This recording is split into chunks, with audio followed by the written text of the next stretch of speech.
የሆነ እድሜ ላይ የሴክሹዋል አፒታይት የሴክሹዋል ዲዛየር የወሲብ ፍላጎት ሲሰማኝ ክፉኛ አምላኬን የበደልኩት እየመሰለኝ እሳቀቅ ነበር። ብዙ ወጣቱ ጥያቄ ይመስለኛል ከተፋቀርን ከተዋደድን አብረን እንድንተኛ ምን ችግር አለ? ያን ጥያቄ ይመስላል። ሰላም ጤና ይስጥልኝ። ይሄንን የዩቲዩብ ቻናላችንን ልትመለከቱ ለመጣችሁ ሁሉ ሰላም ይብዛላችሁ። ድንገትም ይሁን አስባችሁ መጣችሁ ከሆነ ትክክለኛ ቦታ ነው ያላችሁት። ይህ የዩቲዩብ ቻናል የዩቲዩብ ፕሮግራማችን ለእናንተና የእናንተ ነው። ትውልድ የሚታነጽበትን ትውልድ የሚድንበትን በህይወትም በኑሮ በየትኛውም ህይወታችን አቅጣጫ ላይ ፍሬያማ ልንሆን የምንችልበትን እውነት የምናስተላልፍበት መድረካችን። ዛሬ አንድ ትልቅ እውነት ከእናንተ ጋር ላወራ ሞከርኩ። ምናልባት ያላገባችሁ ከሆናችሁ በጣም በእርግጠኝነት እነግራችኋለሁ ይህ ፕሮግራም የእናንተና ደግሜ እላለሁ የእናንተ። ያገባችሁ ከሆነ የእናንተ ባይሆንም የልጆቻችሁ ነውና ልትሰሙት ጆሮአችሁ ልትሰጡ ግድ ይሆንባችኋል። ከወጣቶች ጋር በተለያየ መልኩ አብሮ የማሳለፍ የማውራት የመነጋገር የማሰልጠን የማስተማር ዕድል በጣም አለኝ። ከምሰማቸው ብርቱ ከሆኑ ጥያቄዎች መካከል አንዱን እንደሰበዝ ዝም ብዬ መዝጄ ዛሬ በትምህርት ወይ ውይይት በመሰል መልኩ ላቀርብ እወዳለሁ። ጥያቄም ካላችሁ ጥያቄዎቻችሁን እያቀረባችሁ አብረን እንድንሰነብት እወዳለሁ። አንድ ሰው የእግዚአብሔር ፈቃድ የሆነለትን የትዳር አጣማሪ ወይ ደግሞ ጓደኛ በምንድን ነው ሊያውቅ የሚችል? የእግዚአብሔርን ፈቃድ እንዴት ነው ማወቅ የሚችል? በጣም የተለመደ ይመስለኛል። የጋብቻ ትምህርቶች በተዘጋጁበት ቦታ ሁሉ ጣቶች ክፉኛ ይቀሰራል። የጌታን ፈቃድ እንዴት አውቃለሁ የሚል፣ ለእኔ የሆነችዋን ሴት እንዴት አውቃታለሁ የሚል የሁሉ አንገብጋቢ ነው። ምን አይነት ችግሮች ናቸው ጓደኝነታችንን እንዳንቀጥል ሊያደርጉን የሚችሉ? በየትኛውም ችግር ሰው ፍሬንድሺፕ ነው ጓደኝነቱን ማቆም ይችላል ወይስ እንዲያቆም የሚያስገድዱ ብርቱ ጉዳዮች አሉ ወይ? ምናልባት የእናንተ ጥያቄ መሆን አላለ። ሌላ ዝም ብዬ ላንሳለሁ። እንደው ስም ስላልተናገርኩ ግልጽ ባደረገው ችግር የለውም። ጓደኛ ከያዘች ጥቂት ሳምንታት አልፏታል እና በእነዚህ ሳምንታቶች ውስጥ ጥሩ የሚባል ጅማሬ ነበር። ግን ከ2-3 ሳምንት በኋላ ግን ምን ጥያቄ ቀረበላት? የምትወጂኝ ከሆነ አብረን ብንተኛስ የሚል ጥያቄ ቀረበላት።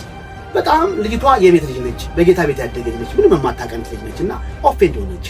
እንዴት ጴንጤ እንዲህ አይነት ጥያቄ ይጠይቃል በሚል ውስጧ ምርር አለባት እና መታወራች። ይሄም የብዙዎች ጥያቄ እንደሆነ አስባል። እንዲሁም አንድ ልጅ በቴሌግራም ገጽ ላይ ምን ብሎኝ ነበረ? ትምህርት ሰማው አለ። በክርስቲያኑ አካባቢ ይሄ መንፈሳዊ በሚባለው አካባቢ ትምህርት ሰማው። ያ ትምህርት ክፉኛ የሆነ ትምህርት ነው።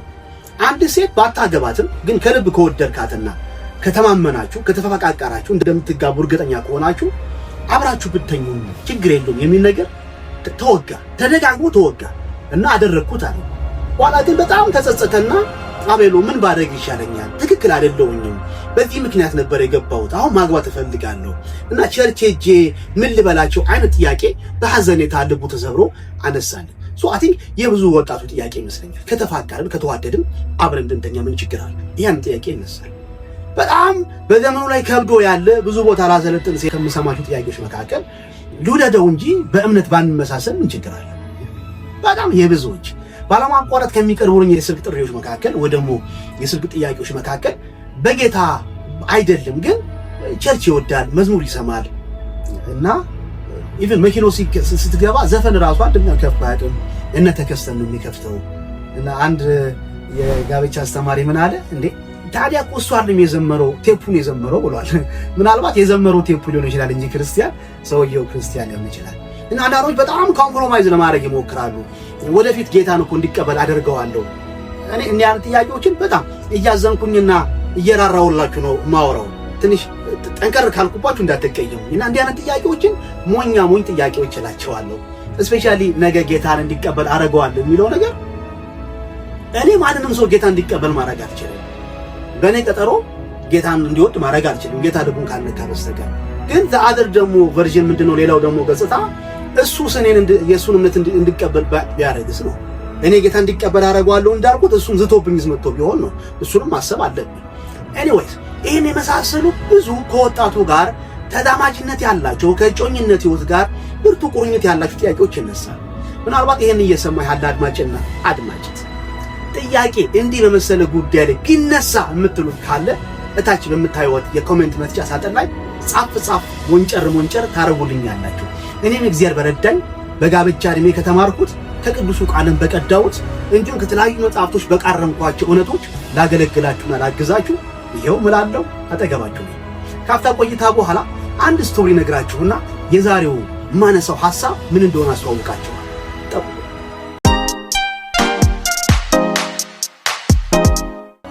ርዕሴ ምን እንደሆነ ሳልነግራችሁ በፊት አንድ እውነተኛ ስቶሪ እኛ ሀገር ያይደለ ባህር ማዶ የተከናወነ ስቶሪ ላወራችሁ።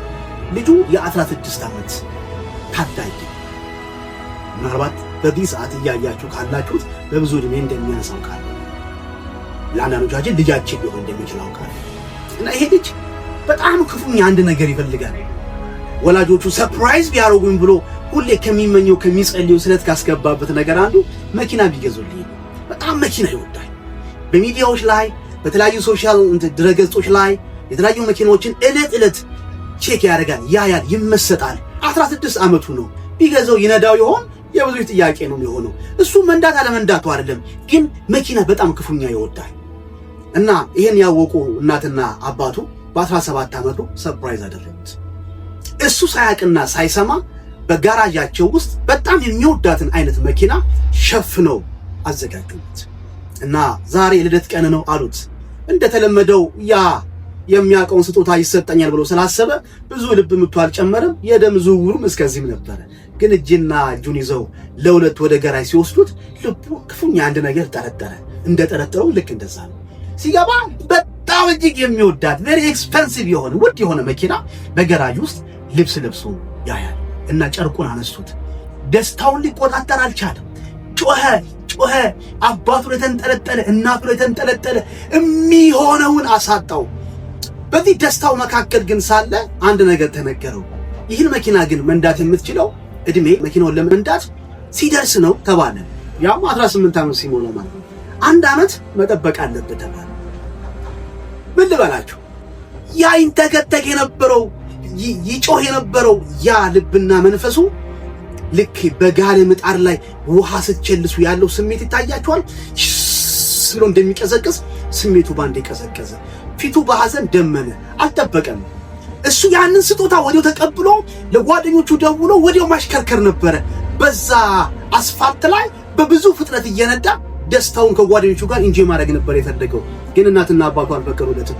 እድሜ ሳይደርስ በፊት ይህችን መኪና ማሽከርከር አትችልም። ልጁ በጣም ጨነቀው። ለጓደኞቹ ሲነግራቸው ምን ማለት ነው ዳዲ፣ ኧረ እባክህ ይዘው ውጣ ይሉታል። በጣም ወሰወሱት። በእናንተ ቋንቋ ልናገርና ግድ የለም ዳዲ ማሚ ሳታይ አውጣና ንዳው አሉት። ግን ልብ በል እድሜው አልደረሰም። የሚነዳበት ሰዓት አይደለም። ፕሬሸሩ ቀላል አይደለም።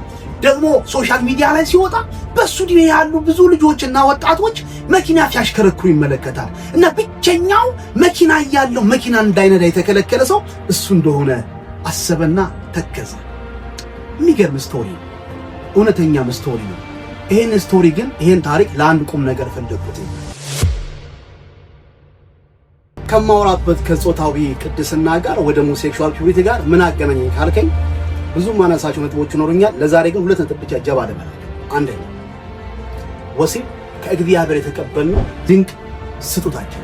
ልክ እግዚአብሔር በውስጣችን የመብላት የመጠጣት ፍላጎትን እንዳስቀመጠ የወሲብ ፍላጎት የሚባለውን ነገር ሰይጣን ሳይሆን ውስጣችን የጨመረብን ስንፈጠር በፊት እግዚአብሔር ውስጣችን ያኖረው ነገር። መጽሐፍ ቅዱስ እግዚአብሔር ሰውን ከፈጠረው በኋላ አየ መልካም ነው ከሚላቸው ነገሮች መካከል አንዱ ሴክሹዋል ስታፍ ነው። ለአዳምም ብዛ ተባዛ ሲለው ይሄን ፍላጎት አብሮ ሰጥቶ ነው እንጂ ያለ ፍላጎት ወይም መብዛትና መባዛት ነው። ብዙ ጊዜ እኔ ምን ሆኛል አውቃለሁ መሰላችሁ? ሌት ሚ ፍራንክ ጴንጤ ቤት ያደኩ ሰው ነኝ ብያችኋለሁ። የሆነ እድሜ ላይ የሴክሹዋል አፒታይት የሴክሹዋል ዲዛየር የወሲብ ፍላጎት ሲሰማኝ ክፉኛ አምላኬን የበደልኩት እየመሰለኝ እሳቀቅ ነበር።